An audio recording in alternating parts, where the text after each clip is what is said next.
Como posso negar o seu amor?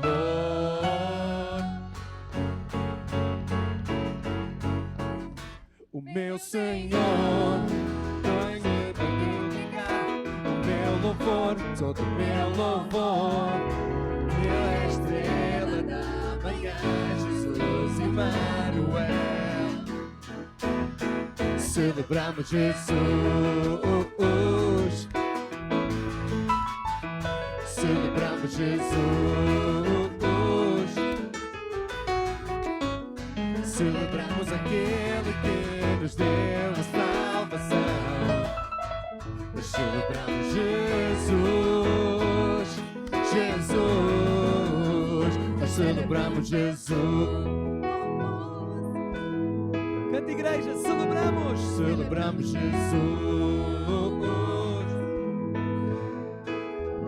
Celebramos aquele que nos deu a salvação. Nós celebramos Jesus, Jesus. Nós celebramos Jesus. Nós celebramos Jesus. Nós celebramos aquele que nos deu a salvação. Nós celebramos Jesus, Jesus. Nós celebramos Jesus. Nós celebramos Jesus. Nós celebramos aquele que nos deu a salvação. Nós celebramos Jesus, Jesus.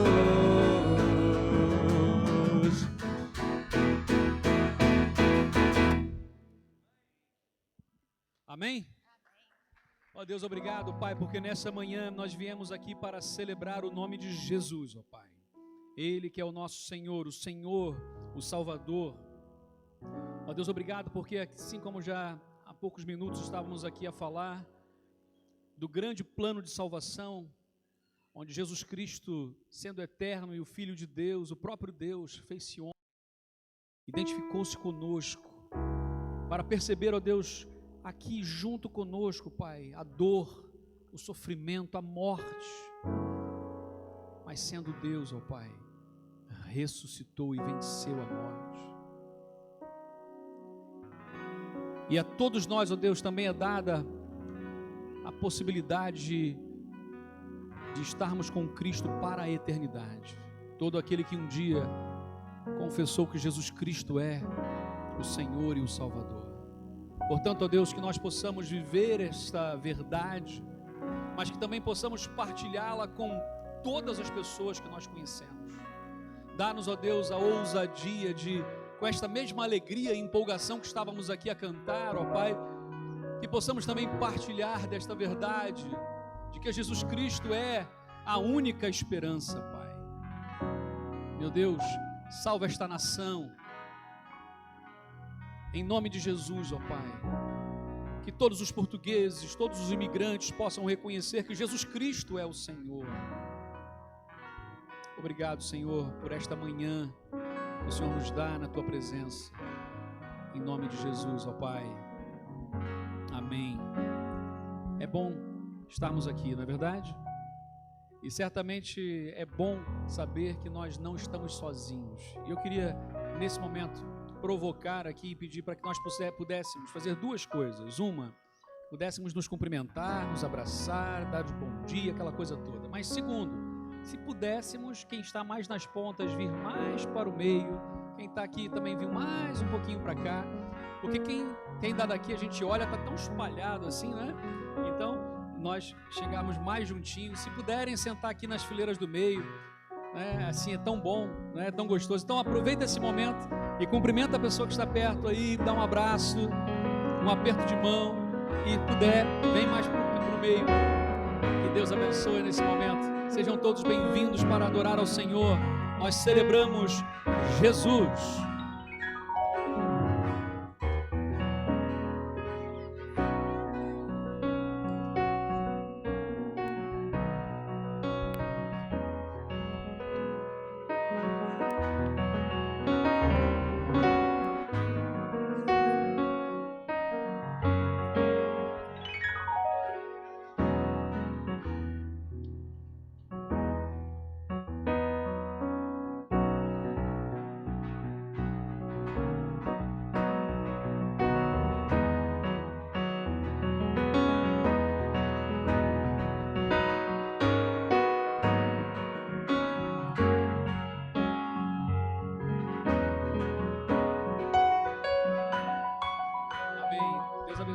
Louvado seja o Senhor. E quem está conosco hoje aqui pela primeira, segunda ou até a terceira vez, levanta a mão assim mais uma vez, recebe mais um aperto de mão aqui, por favor, aqui atrás, aqui também. Sejam bem-vindos mais uma vez, em nome de Jesus. Esse é o momento que nós temos como família de podermos participar também do sustento da obra do nosso Deus. Então, se você trouxe nesse momento o seu dízimo, a sua oferta de missões, seja o que for, esse é o momento de dedicação ao Senhor. Então faz isso nesse momento com amor e com alegria. Nós também precisamos completar ali, não é, a sala das crianças. Então ainda temos o ar-condicionado para pôr ali. Se você puder e quiser, faz a sua oferta também de amor, para que possamos pôr ali os ar-condicionados que ainda faltam na sala das crianças. As crianças estão a ficar ali e está bem fechado, bem abafado. Então precisamos instalar isso aí e falta ainda esse valor agora. Então vamos fazer isso com amor, com alegria, e que Deus abençoe. Louvemos ao Senhor.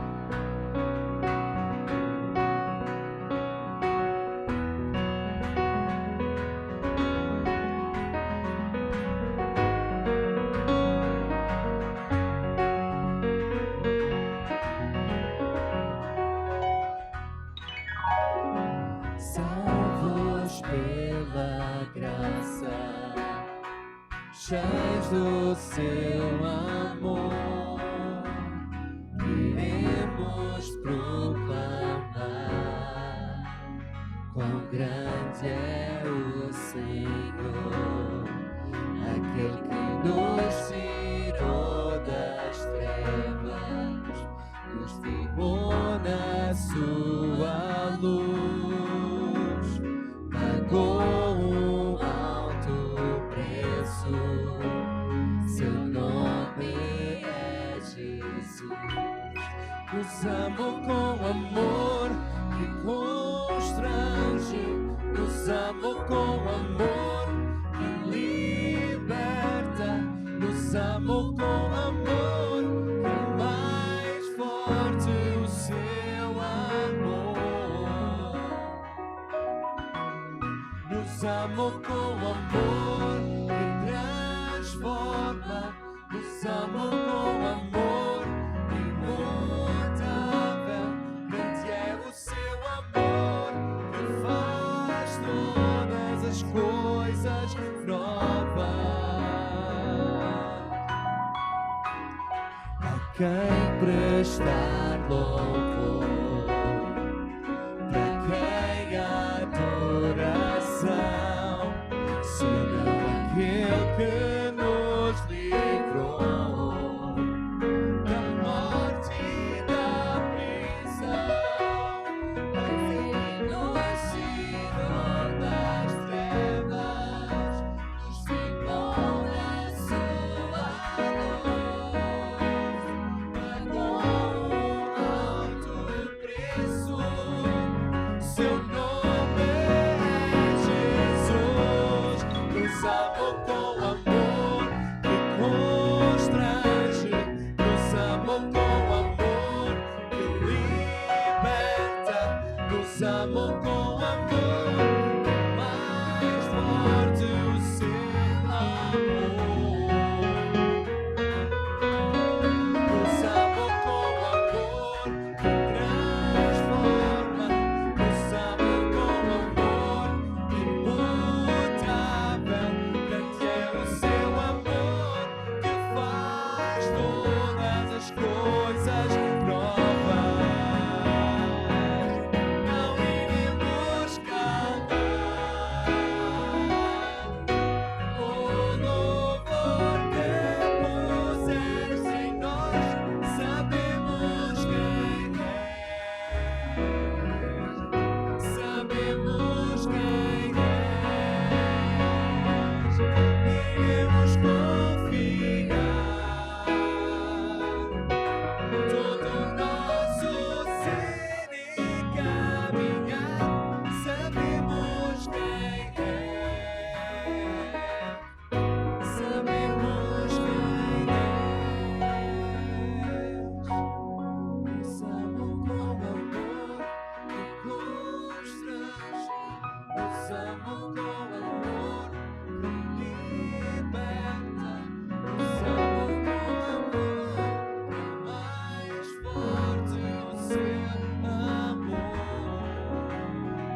amo com amor.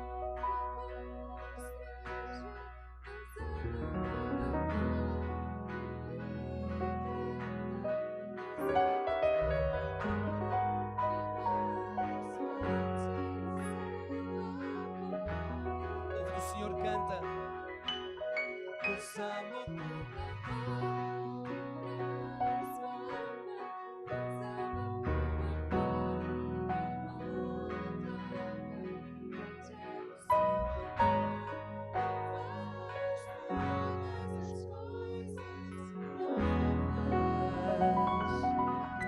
Amém. Isso é uma convicção que nós temos, todos aqueles que um dia aceitaram Jesus como seu único e bom Salvador, que Ele nos amou e foi por amor que foi à cruz do Calvário. Morreu por nós para nos conceder a sua graça, a graça que nos foi concedida e merecida graça. E é esta que Deus nos deu através do seu Filho Jesus. E o estarmos aqui é resultado do seu amor por nós. Nós desde o início que dizemos que a local é uma ideia de Deus. Então, se a local é uma ideia de Deus, tu estás aqui por algum motivo. E é muito bom estarmos juntos. Podemos louvar o nosso Deus e dizer que esta tremenda graça é aquela que nos alcançou.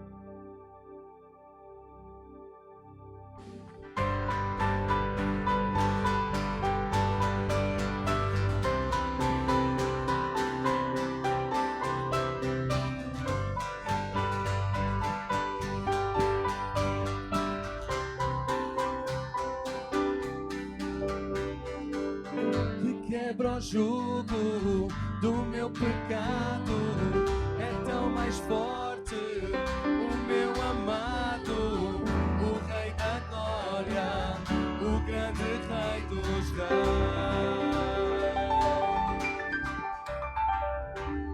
Que trema a terra com trovão santo, eu admiro, desejo tanto o Rei da Glória, o grande Rei dos Reis.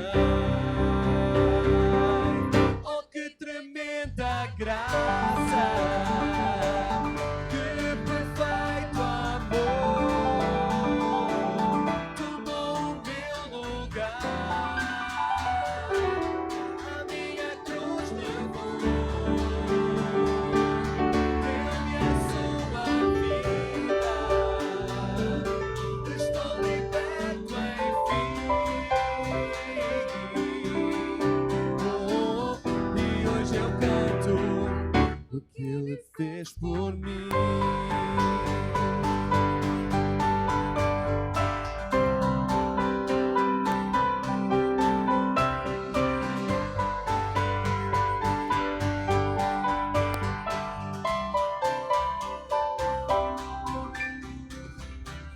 Que traz a ordem no meio do caos, adota o órfão, livra do mal. O Rei da Glória, o Rei da Glória, governa o mundo com sua justiça. És como o sol, tua face brilha. O Rei da Glória, o grande Rei dos Reis. Oh, que tremenda graça, que perfeito amor, tomou o meu lugar, a minha cruz levou, deu-me a sua vida. Estou liberto, enfim. Oh, hoje eu canto o que Ele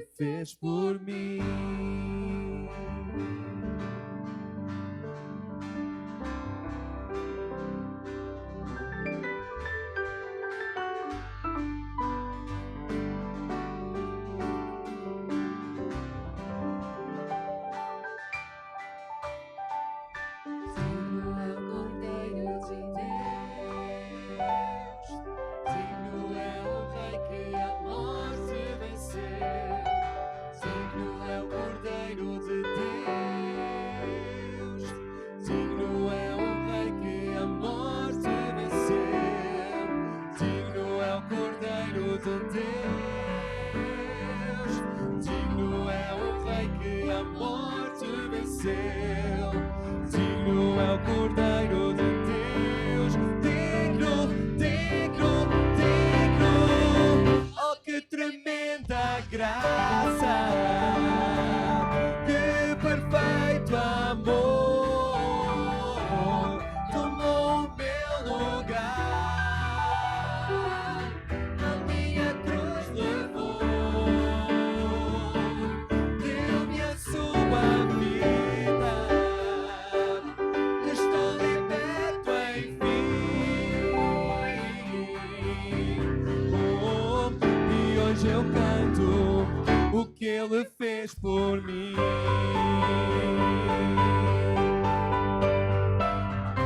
Oh, que tremenda graça, perfeito amor, tomou o meu lugar, a minha cruz Ele levou. Oh, que tremenda graça, que perfeito amor,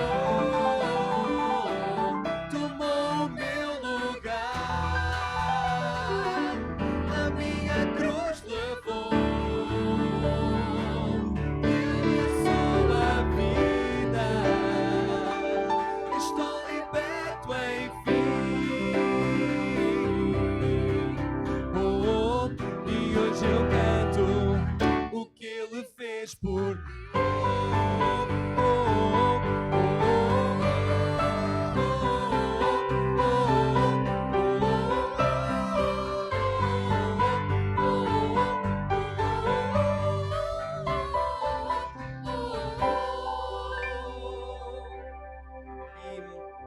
Vou chamar aqui à frente as nossas crianças até aos 9 anos.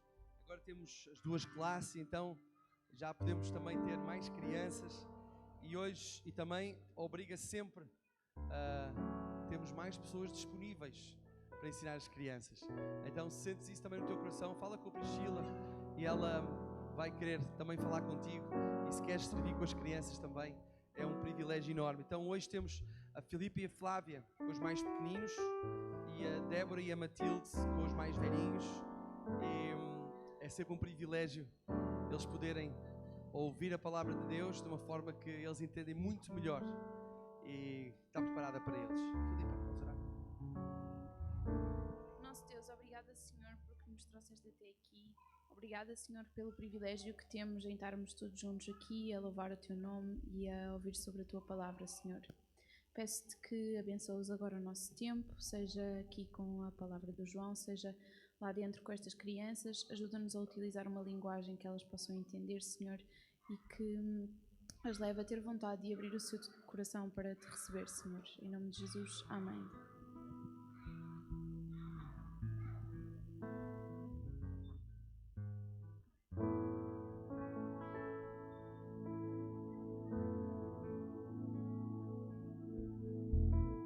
Vamos continuar a louvar o nosso Deus.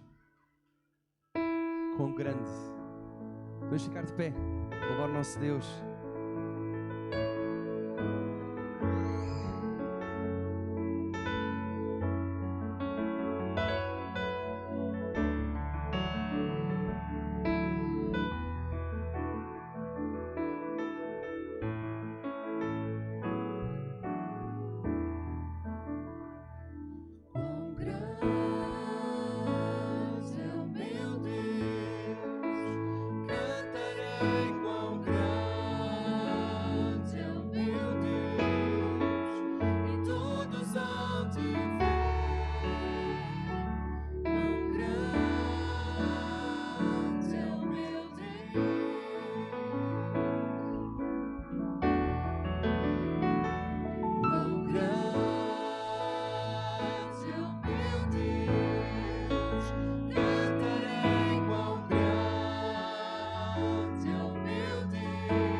Faz a terra terra se alegrar.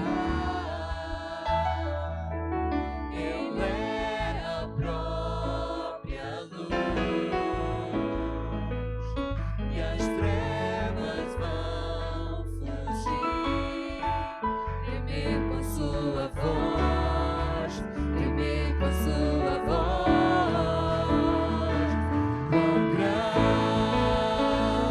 é o meu Deus, cantarei. Quão grande é o meu Deus, e todos hão de ver. Quão grande é o meu Deus.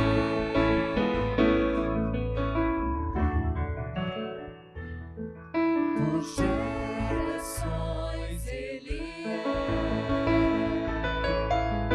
O tempo está em suas mãos, o começo e o fim, o começo e o fim. A divindade em Deus, Filho, Espírito e Pai, Cordeiro e Leão, Cordeiro e Leão.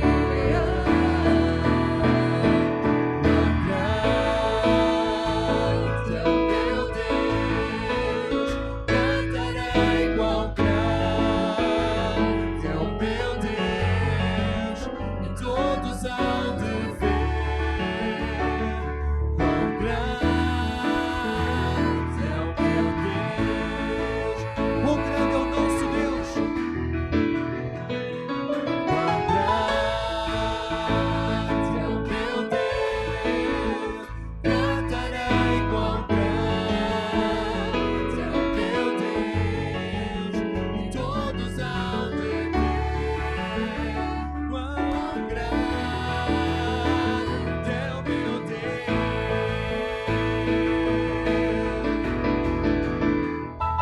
Nome sobre todo nome, Ele é digno de louvor.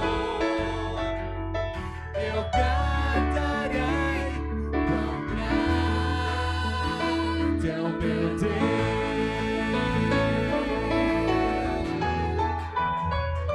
Nome sobre todo nome, Ele é digno de louvor. Eu cantarei. Quão grande é o meu Deus.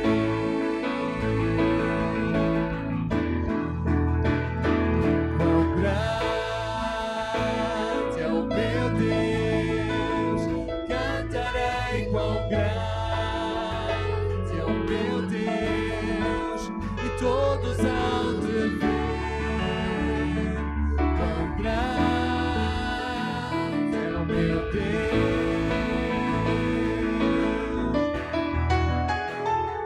Quão grande é o meu Deus, cantarei. Quão grande é o meu Deus, e todos hão de ver.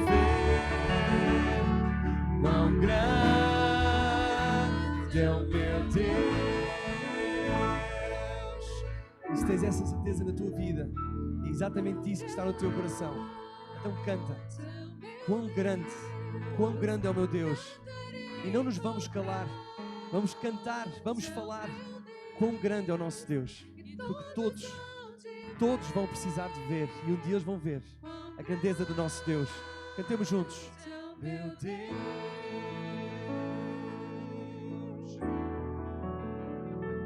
quão grande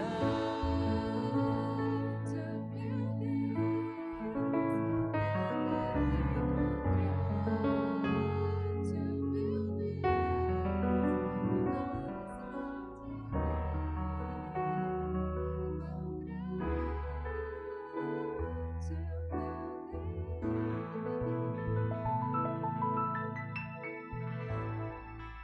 Louvado seja o nome do Senhor Jesus. Amém? Você pode se assentar nesse momento. Convido para que possamos abrir a palavra de Deus, a Bíblia, na segunda carta de João, 2 João, e vamos ler esse texto bíblico. Queremos agradecer a Deus por tudo que Ele já tem feito, não é? Hoje, pela manhã, tivemos uma assembleia, uma reunião, onde entendemos que vamos responder positivamente a um pedido que foi feito. Está a vir um casal de missionários, se tudo correr bem, em setembro, que é o pastor Silvio Simões e a irmã Vera, e já é conhecido de muitos de nós aqui, e eles estão sendo enviados como missionários agora para Portugal, e a local vai ser uma base para recebê-los também, para que a partir daqui eles possam trabalhar também na plantação de novas igrejas aqui na região norte de Portugal. Então vamos orar por isso, e vamos fazer esse convite agora também para que eles possam vir e possam estar conosco aqui também. Quem não sabe também, o pastor Silvio, ele é palhaço profissional, né?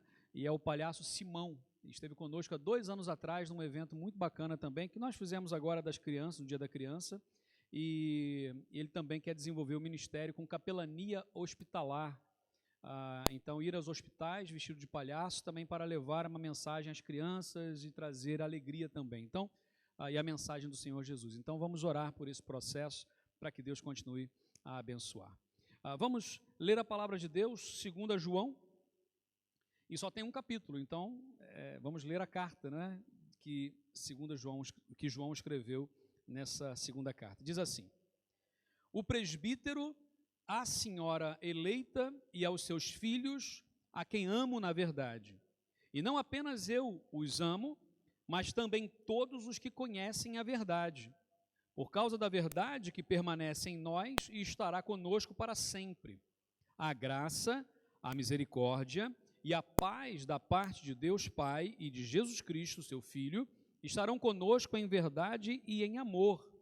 Ao encontrar alguns dos seus filhos, muito me alegrei, pois eles estão andando na verdade, conforme o mandamento que recebemos do Pai. E agora eu lhe peço, Senhora, não como se estivesse escrevendo um mandamento novo, mas o que já tínhamos desde o princípio, que amemos uns aos outros. E este é o amor, que andemos em obediência aos seus mandamentos. Como vocês já têm ouvido desde o princípio, o mandamento é este, que vocês andem em amor. De fato, muitos enganadores têm saído pelo mundo, os quais não confessam que Jesus Cristo veio em corpo. Tal é o enganador e o anticristo. Tenham cuidado para que vocês não destruam o fruto do nosso trabalho, antes sejam recompensados plenamente. Todo aquele que não permanece no ensino de Cristo, mas vai além dele, não tem Deus. Quem permanece no ensino tem o Pai e também o Filho. Se alguém chegar a vocês e não trouxer este ensino, não o recebam em casa, nem o saúdem, pois quem o saúda torna-se participante das suas obras malignas. Tenho muito que escrever a vocês, mas não é meu propósito fazê-lo com papel e tinta. Em vez disso, espero visitá-los e falar com vocês face a face, para que a nossa alegria seja completa. Os filhos da sua irmã eleita enviam saudações. Amém? Ó Deus, obrigado pela leitura da Tua palavra, que por si só tem todo o poder e autoridade sobre as nossas vidas, ó Deus. Pedimos a Tua bênção neste momento e que possamos aprender da Tua palavra, e não somente intelectualmente, mas que possamos pôr em prática todos os dias. Oramos no nome de Jesus. Amém. Amém. Eu vou pedir para que mantenham a Bíblia aberta e o texto aberto, por quê? Como é uma carta pequena, nós vamos fazer uma exposição versículo por versículo, ok? Prometo que até às 5 da tarde a gente conclui, estou a brincar. Mas assim, nós vamos então fazer uma exposição versículo por versículo, que é na verdade a forma mais correta, vamos assim dizer, de examinarmos o texto bíblico. Versículo por versículo, e aplicá-lo às nossas vidas, para que possamos então ter uma compreensão do texto e uma aplicação também à nossa vida. Obrigado. Então diz assim a palavra de Deus. Eu não vou entrar em detalhes com relação à carta, porque domingo que vem, na hora da escola bíblica, vai ser exposto exatamente a questão de quem escreveu, em que data foi, para onde foi, como é que foi. Os detalhes vão ser estudados na semana que vem, mas eu quero trazer aqui a par e passo algumas coisas. Então vamos lá. Versículo 1, eu vou ler o versículo e vamos fazer os comentários a partir daí, ok? Então é um sermão diferente, talvez não tenha aquela estrutura homilética, né? Introdução, 3 pontos, conclusão, mas é um texto expositivo. Diz assim a palavra: o presbítero, a senhora eleita, olha, só um detalhe, nós estamos também a ouvir muito barulho porque as portas estão abertas, porque não há ar-condicionado nas salas ainda. Então nós não podemos fechar as crianças lá, então por isso que o barulho também vem um pouco mais. E depois também vamos ter que fechar essa parte do teto, onde vai isolar o som. Então só para a gente poder ter essa noção, não se deixem distrair com o barulho lá, porque esse barulho lá é bênção. Amém? Esse barulho lá é bênção, né? Então a gente está falando, de repente daqui a pouco eles falam assim, vão embora que agora aqui nós somos a igreja, né? Porque já estão maior que nós aqui já. Mas vamos lá. Então, versículo 1. O presbítero, a senhora eleita e aos seus filhos, a quem amo na verdade, e não apenas os amo, mas também todos os que conhecem a verdade. Aqui é uma coisa importante que João não se identifica como João nessa carta, mas desde o século II, todos os pais da igreja já entendem que foi escrita por João. Todo o vocabulário, a forma de escrever, parece que nós estamos aqui a ler o Evangelho de João, parece que nós estamos a ler a primeira carta, é muito parecido, por isso já é aceito como sendo esse ancião. A palavra presbítero significa ancião, e não é só de idade, mas de maturidade. Então, uma pessoa para ser chamada presbítero tinha que ter maturidade espiritual. Provavelmente o líder da igreja era chamado presbítero. Então, uma das funções pastorais é ser um presbítero, ok? Há igrejas hoje que dão nomenclaturas diferentes. Então, tem o pastor, tem o presbítero, tem o diácono, tem esses nomes, não é, que são mais designações do que títulos, ok? São, então, dados para pessoas diferentes. Outras igrejas agrupam tudo isso numa só pessoa, pronto. Mas a questão é que João aqui é chamado então de o presbítero. A senhora eleita, alguns vão dizer que era mesmo uma casa, uma senhora que tinha vários filhos, e outros vão dizer que era uma igreja e que era uma forma carinhosa de falar a senhora eleita e os seus filhos, como sendo os membros daquela igreja. Independentemente se é uma senhora com filhos ou se é uma comunidade onde tem uma igreja e os membros, não muda a aplicação da carta. Então, provavelmente aqui referia-se mesmo a uma congregação. Versículo 2. Por causa da verdade que permanece em nós, estará conosco para sempre. Aqui a ideia da verdade. Conhecereis a verdade e a verdade vos libertará. Eu sou o caminho, a verdade e a vida. Ninguém vai ao Pai senão por mim. É interessante porque no Evangelho de João vai aparecer a palavra verdade mais de 24 vezes. Nas cartas aqui, mais de 20 vezes. Então, se nós lermos com atenção o Evangelho de João e as cartas de João, um tema que é central é a verdade. E normalmente essa verdade está se referindo a quem? A Jesus. Então, Jesus é a verdade. E o Evangelho de Jesus é a verdade. Hoje em dia, a gente tenta dar a volta a esse conceito da verdade. Existe até uma palavra meio que, eu acho que não existe, ela é inventada, chamada inverdade. Já ouviram essa expressão? O que está a dizer para mim é uma inverdade. Gente, o que é uma inverdade? É uma mentira. Então, assim, ou é verdade, ou é mentira. Então, o que é uma inverdade? É uma cena.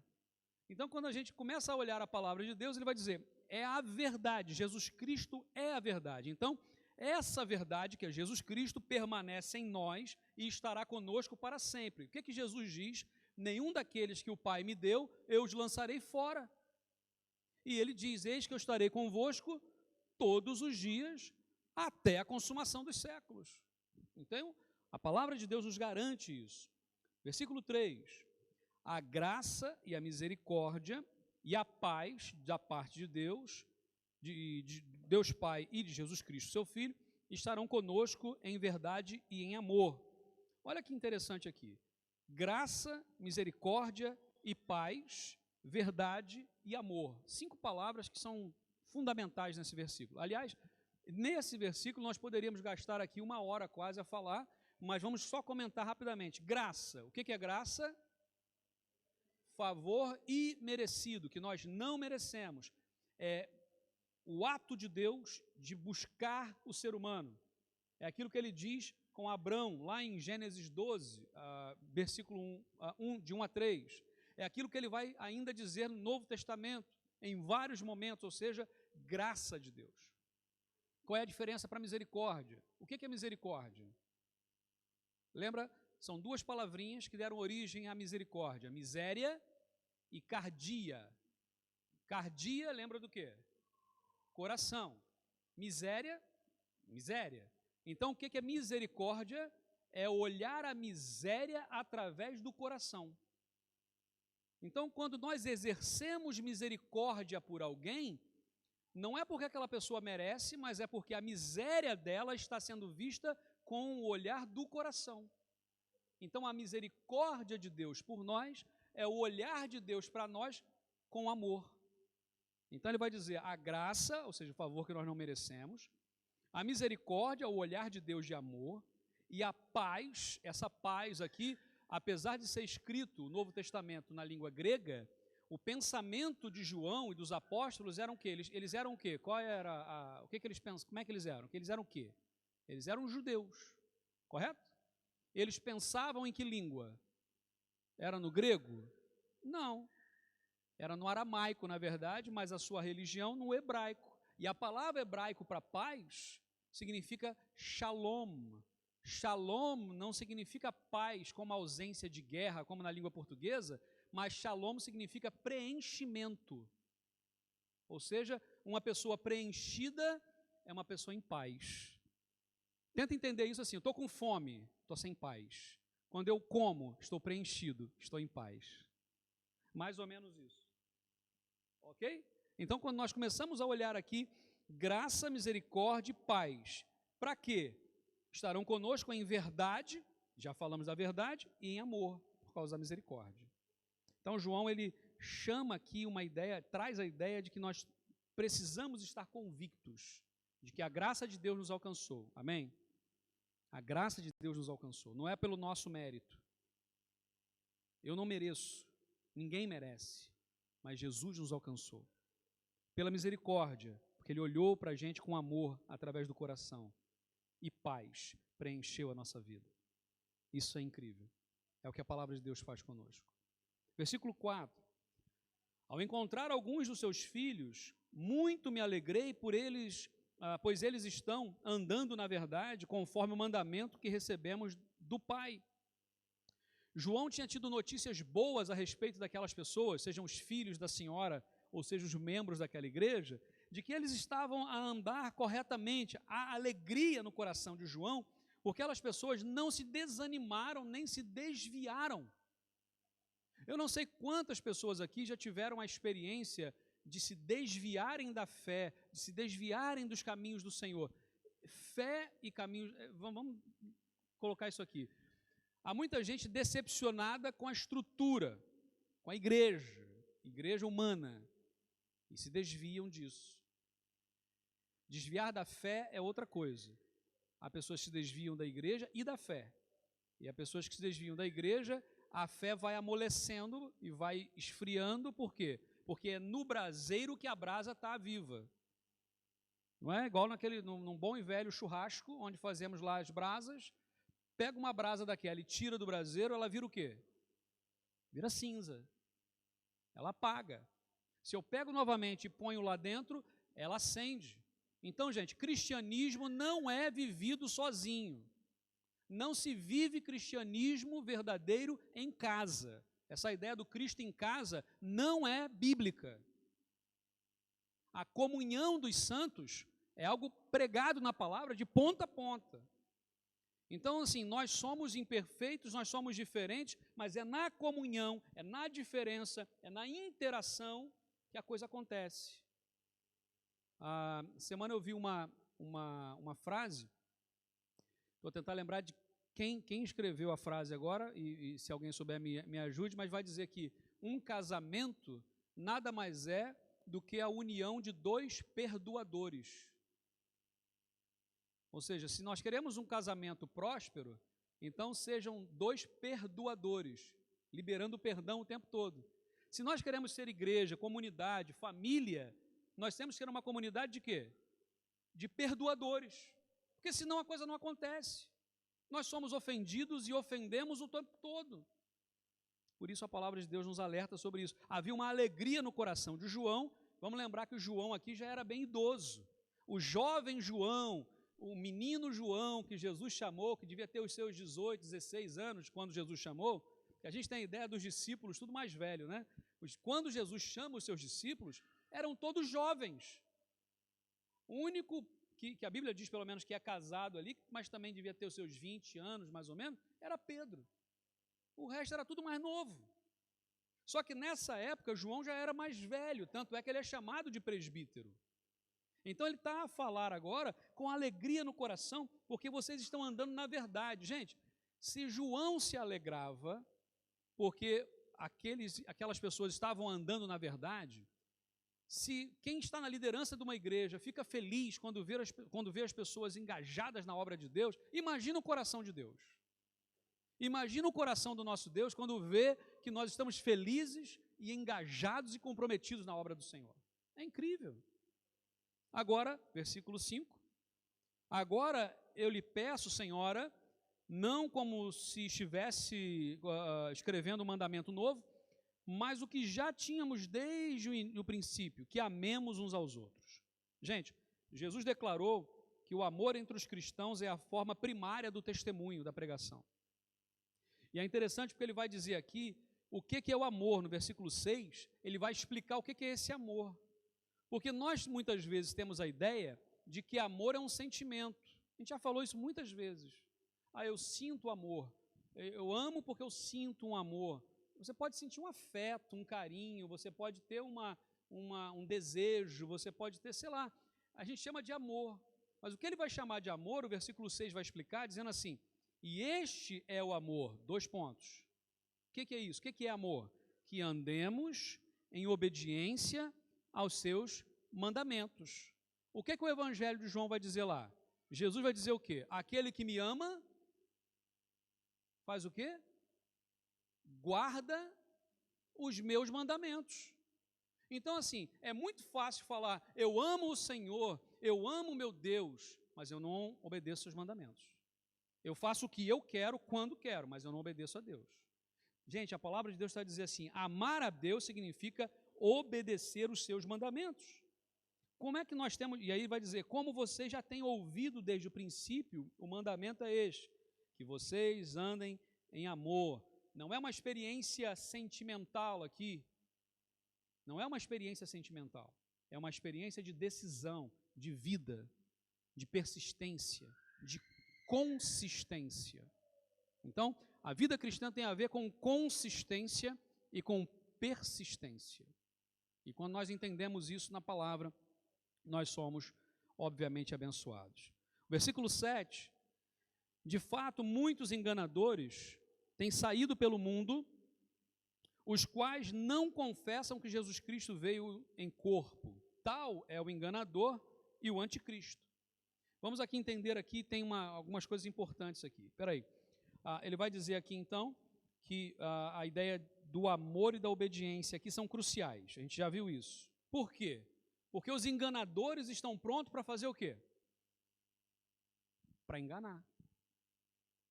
Né? Quem já foi enganado aqui por alguém? Todos nós. E às vezes sim, você fica até constrangido, né? Eu, a essa altura do campeonato, ser enganado, mas a gente é enganado. E quem já enganou? Não precisa levantar a mão. Não precisa levantar a mão. Quem já enganou, né? A gente enganou as pessoas, ou porque quis, ou porque aconteceu. Não queria, mas aconteceu. Enganou. Né? Eu enganei a Priscila quando casou. Ela queria namorar. Falou, você tem algum chamado ministerial? Eu, não tenho. Aí começamos a namorar, pronto, eu fui para o seminário. Mas é claro que eu fui verdadeiro, né? A gente já resolveu isso há 25 anos atrás. Mas assim, esse enganar, nós somos enganados. Só que o que ele está a falar aqui de engano não é bem isso, é mais profundo do que isso, claro, né? Ele está a falar de enganar, são as pessoas que não acreditavam que Jesus Cristo foi encarnado, que Jesus Cristo realmente foi homem, ser humano. Hoje, aqui na hora da escola bíblica, nós falamos um pouquinho sobre a encarnação, né? Aliás, sobre a expiação. Mas a encarnação de Cristo é necessária para que houvesse a expiação dos pecados. Para que Jesus morresse e a justiça de Deus fosse feita, Jesus tinha que ser homem. Para isso, ele tinha que se encarnar, tornar-se um de nós. E ele fez isso e morreu por nós. Então, amor e obediência estão ligados. Quando diz assim, eu amo meu pai, mas não obedeço, não ama. Eu amo a minha mãe, mas não obedeço, não ama. Eu amo meu Deus, mas não obedeço os seus mandamentos, não ama. Porque amor significa obedecer. Ele vai fazer um alerta aqui para pessoas que desencaminharam outras pessoas. E é muito cuidado aqui que nós devemos tomar. Quantas pessoas, eu não estou a falar de crente, gente.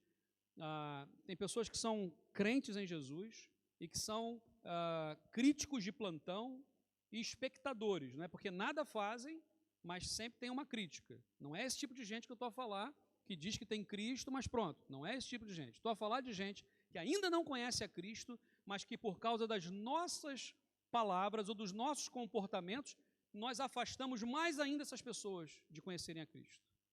Isso é grave. Então a palavra de Deus fala, cuidado com isso, não podemos desencaminhar as pessoas, não podemos separar. O presbítero aqui, o João, ele está a escrever e no final ele vai falar que é tipo uma família só. Não somos congregações separadas. Hoje, por exemplo, há um sem números de denominações evangélicas, não é? E não vamos entrar nesses detalhes, mas a grande questão é, independentemente da bandeira denominacional, nós somos o corpo de Cristo. Se pregamos o evangelho de Jesus, se anunciamos que Jesus é o Senhor e Salvador, é o único, se cremos no Deus Trino, que mandou o seu Filho para morrer por nós, se cremos no central, ok, amém. Agora, se um vai acreditar que a parede tem que ser preta, o outro vai acreditar que tem que ter sei lá o que é, aí cada um é cada um, mas somos irmãos em Cristo e estamos juntos nessa caminhada. Ele vai falar aqui um pouquinho também sobre a questão do gnosticismo, porque esse era um mal, uma praga daquela época, era o gnosticismo. Era aquela cena de que Jesus não era homem. E se Jesus não fosse homem, mais uma vez, ele não poderia ter pago o nosso preço na cruz. E ele vai dizer, não, mas olha, de fato, muitos enganadores têm saído pelo mundo, os quais não confessam que Jesus Cristo veio em corpo. Tal é o enganador e o anticristo. A palavra anticristo, já falamos isso no outro dia, não é contra Cristo. O diabo nunca quis ser contra Deus. Ele sempre quis tomar o lugar de Deus. É diferente. É muito mais grave. O anti aqui é no lugar de. Então, toda vez que nós colocamos algo no lugar de Cristo, isso é um anticristo. Claro que tem o anticristo, né? Que é aquele que quer tomar o lugar, nunca vai conseguir, ele já está derrotado no nome de Jesus. Mas ele vai fazer de tudo para levar e para enganar o maior número de pessoas possível. E aí esse alerta que João está dando aqui, ok? Versículo 8. Tenham cuidado para que vocês não destruam o fruto do nosso trabalho, antes sejam recompensados plenamente. É muito perigoso a gente se tornar apático na vida cristã. Apático, ou seja, sem convívio, a gente falou, ao esfriamento. Eu sei que muitos aqui já tiveram experiências de estar fora da comunidade, fora da igreja, nesse sentido do convívio. E a nossa fé, querendo ou não querendo, por mais que a gente busque a palavra, por mais que a gente faça as nossas orações, ficamos mais fracos. É aquela história de que ovelha que vive isolada vira petisco de lobo. Não é? Então estamos juntos. E é interessante que ele vai dizer assim, cuidado para não destruir o fruto do nosso trabalho. Não é só ir ao templo, não é isso. Porque Jesus mesmo disse que esse templo vai ser destruído em 3 dias. Vocês estão pondo a expectativa de vocês nisso? Não é por aí. Claro que ele falava do templo da vida dele, aquele que em 3 dias morreria e ressuscitaria. Ele ressuscitou ao 3º dia. Mas Cristo, ele fala aqui de diligência e não de presunção. Não de presunção. Para que vocês não destruam o fruto do nosso trabalho. O que significa isso? Tantas vezes nós fazemos um trabalho, realizamos a obra de Deus, e é tão frágil quanto um toque no calcanhar, como foi lá no nosso amigo Aquiles, não é? E aquilo tudo desmoronou. Quantas vezes nós falamos que temos uma fé inabalável e no dia seguinte estamos caídos. Eu me lembro muito, gente, de Elias, grande profeta. Gente, Elias é o profeta do Antigo Testamento. Eu gosto de Isaías, eu gosto de... Sim, mas quem é que apareceu na transfiguração? Moisés e Elias. Elias é o representante dos profetas. Elias, o grande profeta, vai ter a batalha lá com os profetas de Baal e de Asherá. E eram 450 profetas de Baal, 400 profetisas de Asherá, aquela gente toda contra Elias. E Elias ora, aliás, eles oram e pedem aos deuses para que fizessem, e Elias ainda zomba. Então, mas vocês não querem falar mais alto, não? Querem mais um pouquinho de tempo? Eu dou mais uns 10 minutos aí para ver se vai. Ele zomba, né, dos profetas de Baal. E ele ora, e Deus faz descer o fogo. Aquela gente toda vai morrer. Tudo é consumido. Até o leito do rio que passava, aquilo foi lambido. Tudo acabou. Então, grande profeta, enfrentou os profetas, todos eles, matou todos. No dia seguinte, a Jezabel, a rainha lá, diz assim: esse homem vai morrer. E ele foge. Vai para o deserto, entra na caverna e fica lá. O mesmo homem que num dia está a vencer uma experiência incrível, que eu acho que, eu não sei quantos aqui já tiveram a oportunidade de ir ao Monte Carmelo. Eu já tive a oportunidade de estar lá e é muito emocionante, ou seja, você estar naquele lugar, ver a geografia e perceber mais ou menos ali como foi aquela luta, aquela travar aquela batalha. E eu, em cima de uma das pedras ali, eu falei assim, será que essa pedra aqui foi uma das que foi derretida, né, naquele dia, né? E tal, estava sentado naquela pedra em oração, e falando, esse homem que teve todo esse poder de Deus sendo manifestado, no dia seguinte, ele estava em depressão na caverna. É só para perceber que nós somos frágeis. Somos frágeis. Por isso que não é presunção. Quando ele fala, não destruam o fruto do nosso trabalho, é porque é muito fácil fazer alguém se desviar. É muito fácil fazer alguém perder a fé. Mas o difícil é trazer. O difícil é caminhar. O difícil é consistência e persistência. Mas não é impossível, porque o Senhor está conosco. Versículo 9. Todo aquele que não permanece no ensino de Cristo, mas vai além dele, olha, cuidado com isso aqui, olha. Aquele que não permanece no ensino de Cristo, mas vai além dele, não tem Deus. Nem permanece no ensino, nem tem o Pai, nem o Filho. Ele está dizendo aqui, gente, nós não precisamos inventar a roda. Nós não precisamos inventar a pólvora, já está inventado. Jesus já deu para a gente o caminho. Hoje a gente vive um tempo onde a ideia é ter uma nova forma, um novo jeito. E a coisa mais básica que a palavra de Deus nos diz é o quê? Vivam o amor uns pelos outros, construam isso, ensinem a palavra. Cada estrutura que nós temos é para quê? Por que nós temos pequenos grupos? Por que nós fazemos pequenos grupos durante a semana? Para quê? Para que nós tenhamos o quê? Convívio, ok? Temos mais o quê? Partilha da vida, da palavra. Mais o quê? amor uns pelos outros, cuidado uns pelos outros. Porque a grande verdade é, numa comunidade, a nossa comunidade não é grande, mas já é grande para cuidado. É impossível aqui todos saberem da vida de todos, as necessidades de todos, orarem por todos. Não dá. Por isso que fazemos. Ou seja, a ideia é exatamente essa daqui, de você ter o trabalho, não ir além do que Deus. A ideia de termos grupos pequenos não é nossa, é de Deus. O que Jétro falou para Moisés, lá no Velho Testamento? Você está exausto. Gente, eu confesso para vocês, eu estou exausto. Eu, João, estou exausto. E tem horas que, Senhor, me apetece dormir. Imagina essa cena. Moisés, que tinha uma responsabilidade muito maior, aquele povo todo no pé dele, todo dia enchendo a paciência dele.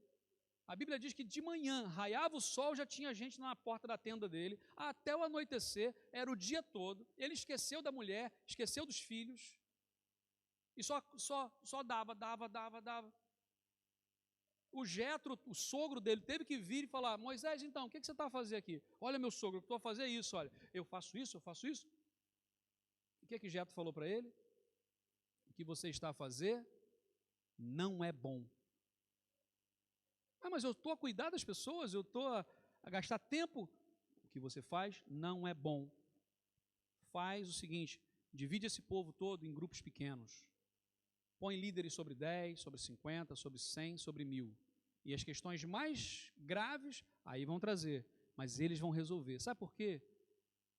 Porque a gente acostumou a tentar resolver tudo. Nós não resolvemos tudo.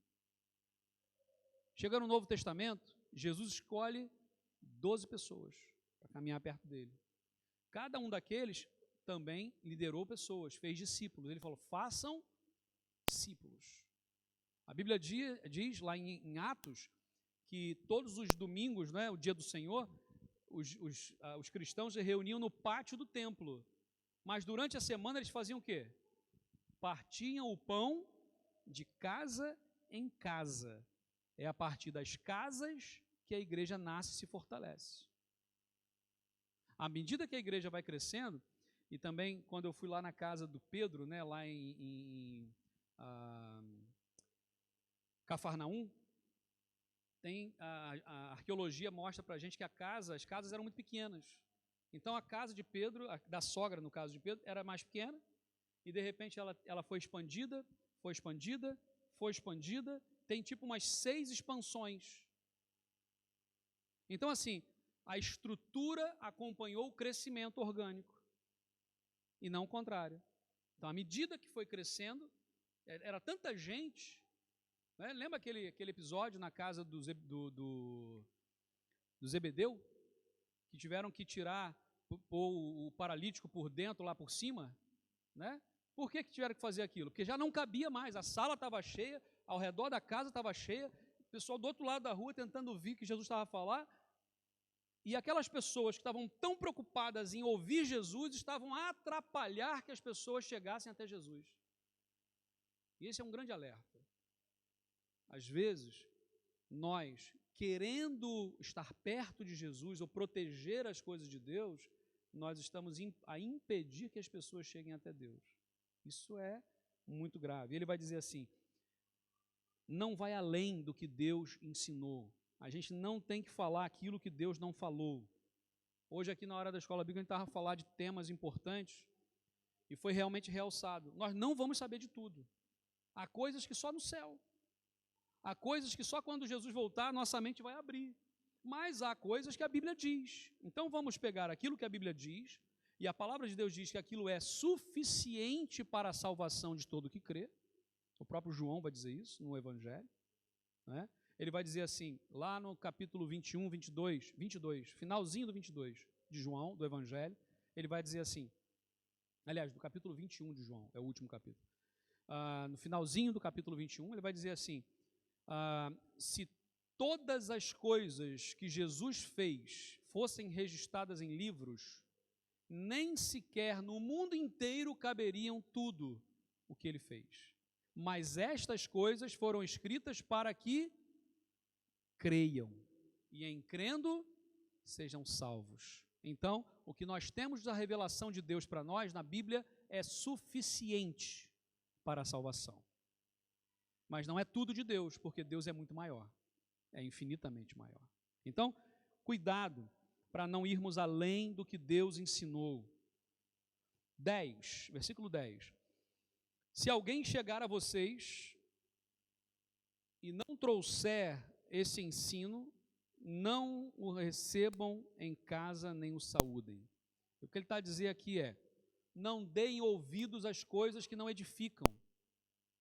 Gente, tem coisas que não edificam. Eu me lembro quando era criança, sei lá, adolescente, nem criança, houve aquele movimento da nova era. Ouviram falar disso? Quem mais promoveu essa coisa foram as igrejas, porque ninguém mais falava nisso. Só quem falava nessas coisas eram as igrejas, eram congressos, eram encontros, eram seminários, ninguém falava nesse raio. Chegava na escola, eu falava, então, na nova era, meu amigo olhava para mim, hã? Ninguém falava nisso. E a gente preocupado com uma coisa que ninguém estava, a gente respondendo perguntas que ninguém estava fazendo. Eu não estou dizendo que não existiu, eu não estou dizendo que o movimento não é grave, eu não estou dizendo que não há uma orquestração do diabo para que haja todo, eu não estou dizendo isso. É claro que há. A Bíblia diz que o mundo jaz no maligno, a Bíblia diz que ele veio para matar, roubar, destruir, é isso que ele faz. Mas nós temos que ensinar a palavra do nosso Deus. Então, assim, se alguém começa a ensinar coisas ou falar coisas que não são, por que a gente vai ficar dando ouvido? Isso serve para qualquer coisa. O que não edifica, não vamos dar ouvido. Porque ao darmos ouvido, aquilo começa a fazer raiz no coração. Dar raiz no coração, começa a pensar. Começa a pensar, pronto, ocupou o pensamento. Preencheu de outra forma. Tirou o shalom, tirou a paz. A paz não é o preenchimento? A paz não é o preenchimento de tudo? Quando nós enchemos com outra coisa, estamos a tirar a paz. Eu sei que hoje, por exemplo, um exemplo claro disso, é quando a gente tem que trabalhar e fazer alguma coisa, mas o bendito smartphone, o relógio e tal, começa pim, pim, pim, e a gente não consegue fazer as coisas porque tem que vir aqui, aí vamos ver só isso aqui, só para ver as mensagens. Meia hora depois, não é mais ou menos isso? Vai à casa de banho, e eu sei que muita gente não faz isso, mas algumas pessoas, poucas pessoas fazem isso, que é ir à casa de banho e leva o telemóvel. E lá se vai meia hora. E de meia em meia hora, de 10 em 10 minutos, a gente pega o nosso dia, que deveria ser útil, e várias horas dele são inutilizadas. Vai dizer que isso não é uma estratégia? Não é uma estratégia para distração? Nós trabalhamos mal, nós dormimos mal, nós nos relacionamos mal.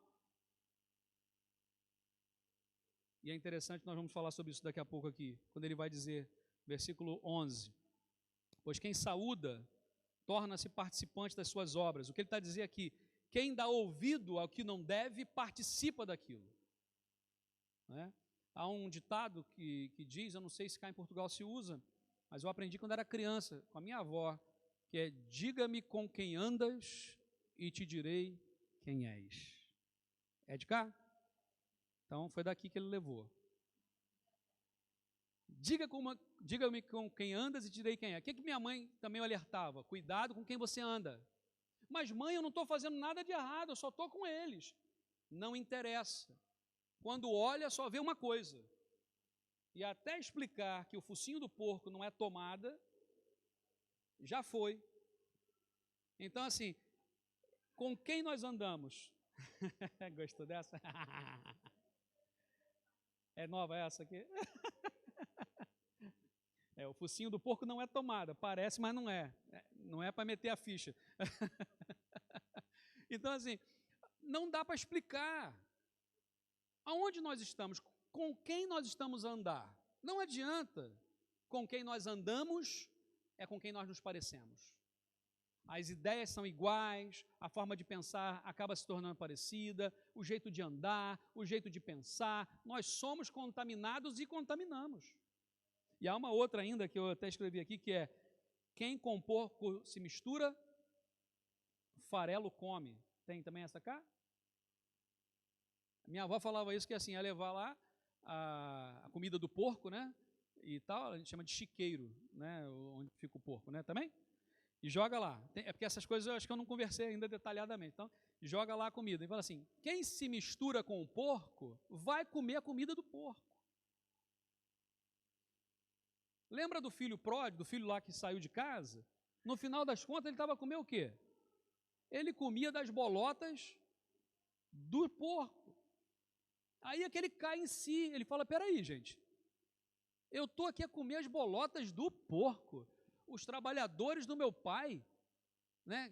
Foi traduzido numa tradução por jornaleiros, né? Mas jornaleiros é de jornada, de dia, né? É diária, os diaristas. Até os diaristas do meu pai, os trabalhadores lá que ganham menos, eles têm mais dignidade do que eu estou aqui comendo comida de porco.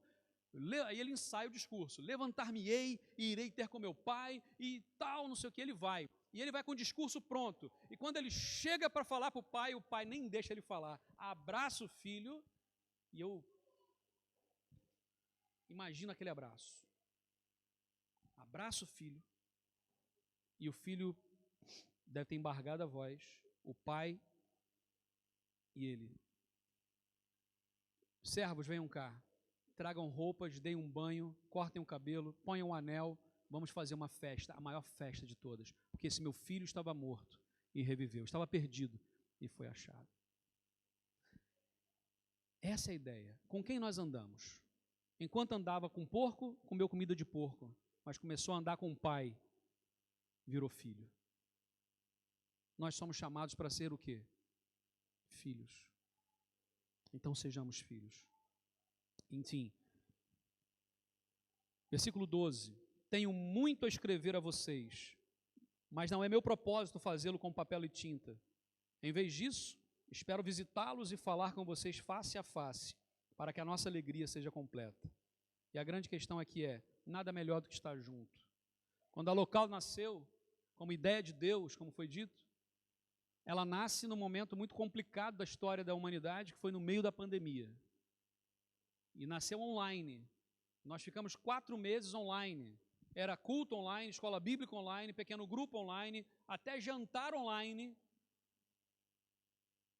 festa online.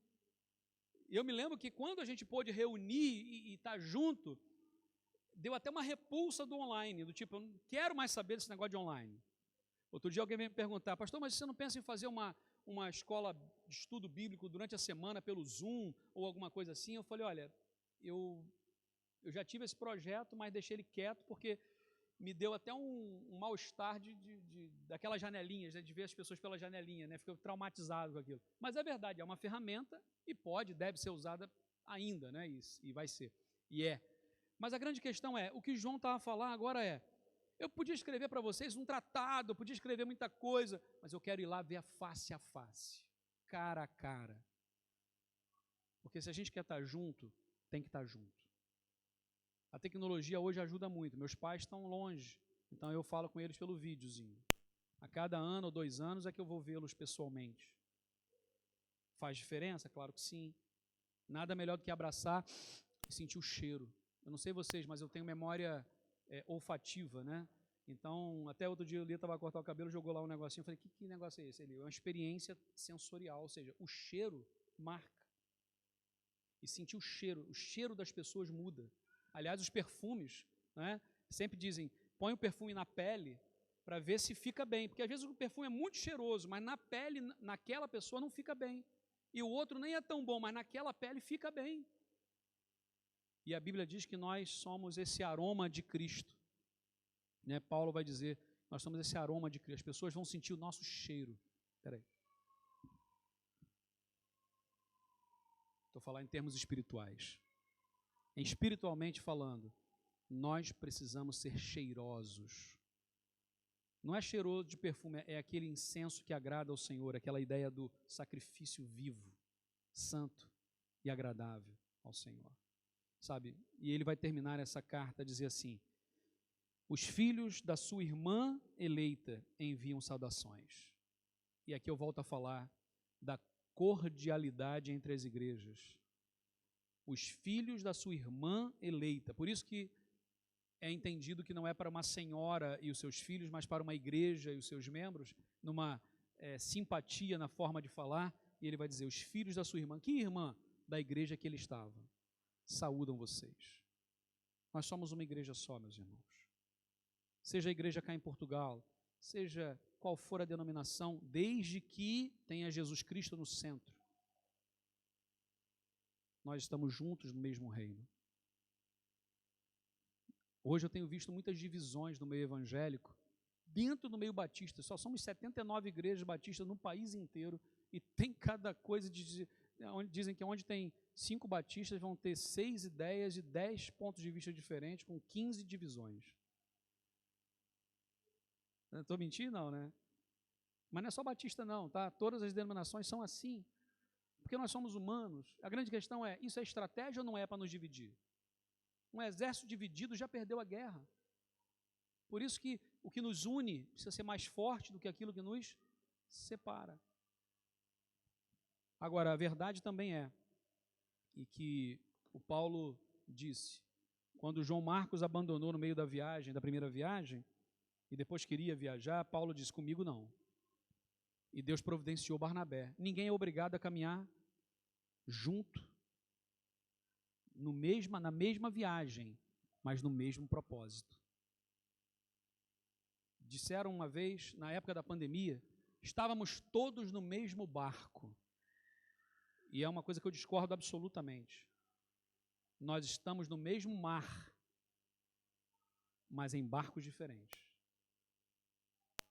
A minha família está num barco, talvez a tua família esteja no outro barco, numa situação. Talvez estejamos juntos num barco da fé, talvez o outro esteja no outro barco da fé, porque pensa um pouquinho diferente. Mas o mar é o mesmo. As ondas são as mesmas. As tempestades são as mesmas. Se nós nos juntamos, somos mais fortes. É melhor um navio grande a enfrentar uma tormenta ou um barquinho pequeno a enfrentar uma tormenta? Um barco grande. Me lembro quando nós fizemos 15 anos de casados, fizemos aquele mini cruzeiro, né, na costa do Brasil lá. E era um navio com 15 andares, um prédio sobre a água, né? 15 andares. E você não percebia que o barco estava em movimento.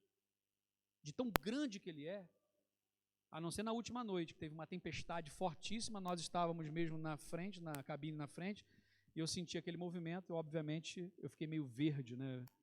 Assim. Mas imagina se fosse num barquinho pequenino, teria afundado, partido. Então, assim, quando a gente fala de família de Deus, a gente está num barco grande, onde nós temos pequenos barcos que podem ir aqui ou ali, mas estamos juntos. O que o João vai nos ensinar nessa carta, princípios. Amor, que não é desejo ou sentimento, mas é obediência aos mandamentos de Deus. Verdade, que é o próprio Cristo e a sua palavra. Misericórdia, alegria, amor e equilíbrio, tudo isso. Não dar ouvidos ao que não edifica, são princípios que nós aprendemos na palavra de Deus. Nós possamos pôr isso em prática, nós possamos examinar o texto, e eu sei que hoje foi de forma diferente, né, a exposição assim, a versículo. Próximo domingo vai ser o Salmo 119, versículos de 1 a 176, só para a gente poder ir devagarzinho, mas que Deus abençoe e guarde as nossas vidas, e que saiamos daqui a ruminar a palavra, a pensar, a refletir e a pôr em prática, para que não sejamos apenas conhecedores, mas praticantes da palavra. Amém? Ó Deus, obrigado, meu Pai, por tudo que o Senhor já tem feito nas nossas vidas. Nós agradecemos e pedimos a Tua bênção agora, para que possamos ter o ensinamento da Tua palavra gravado nas nossas vidas, Pai. E vivamos aquilo que aprendemos. Obrigado por tudo, abençoa cada família representada hoje aqui neste lugar. Sabemos, ó Deus, das lutas que muitos casais têm passado, Pai. Que o Senhor traga paz, o preenchimento aos corações. Dá-nos, ó Deus, maturidade, dá-nos, ó Deus, consistência, dá-nos, ó Deus, persistência. Que possamos buscar, ó Deus, não a nossa razão, mas a razão do Senhor, ó Pai. Em nome de Jesus, ó Pai, cura as enfermidades de cada família. Cuida, meu Deus, das enfermidades também físicas, daqueles que hoje passam por lutas, ó Pai. Em nome de Jesus, restaura a saúde e abençoa a tua igreja, Pai, para que continue a crescer, a focar em Cristo Jesus, o nosso Senhor, a estarmos juntos, ó Pai, conectados, para que possamos incendiar juntos, espiritualmente, toda esta nação. Oramos no nome de Jesus. Amém, Deus. Amém, Pai. Vamos ficar de pé.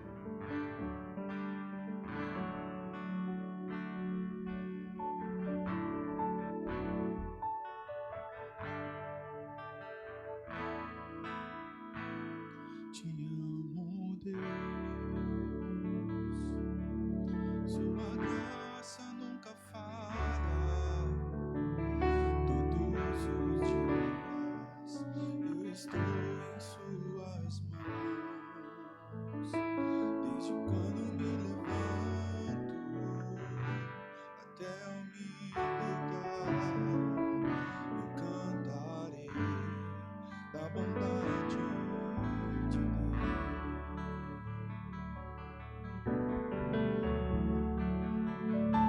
Te amo, Deus. Tua graça nunca falha.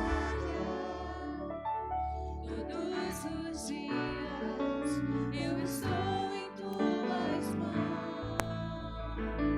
Desde quando me levanto até eu me deitar, eu cantarei da bondade de Deus.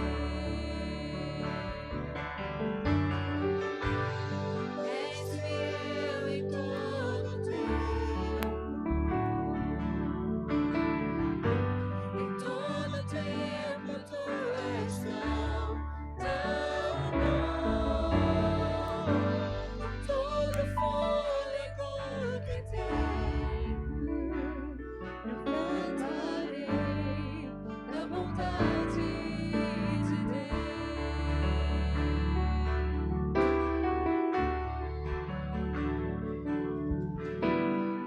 Tua doce voz que me guia pelo fogo, na escuridão, tua presença me conforta. Eu sei que és meu Pai, que amigo és. Eu vivo na bondade de Deus. És fiel em todo tempo. Em todo tempo tu és tão bom. Com todo fôlego que tenho, eu cantarei da bondade de Deus. Senhor, tu és fiel em todo o tempo. És fiel em todo o tempo. Em todo o tempo tu és tão bom. Com todo o fôlego que tenho, eu cantarei da bondade de Deus. Bondade me seguirá, Senhor. Tua bondade me seguirá, Senhor. Me rendo a ti, te dou meu ser, entrego tudo a ti. Tua bondade me seguirá, Senhor. Tua bondade me seguirá, Senhor. Tua bondade me seguirá, Senhor. Me rendo a ti, te dou meu ser, entrego tudo a ti. Tua bondade me seguirá,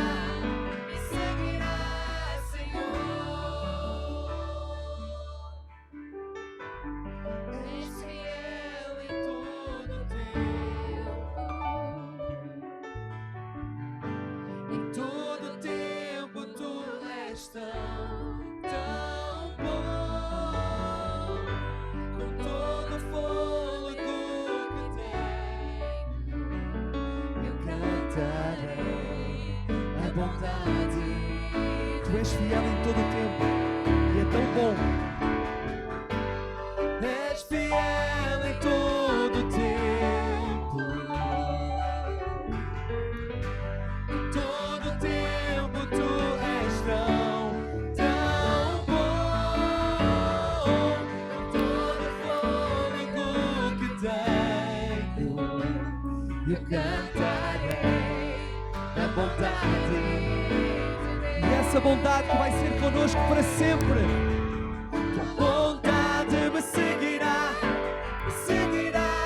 Senhor. Tua bondade me seguirá, Senhor. Me rendo a ti, dou meu ser, entrego tudo a ti. Tua bondade me seguirá, Senhor.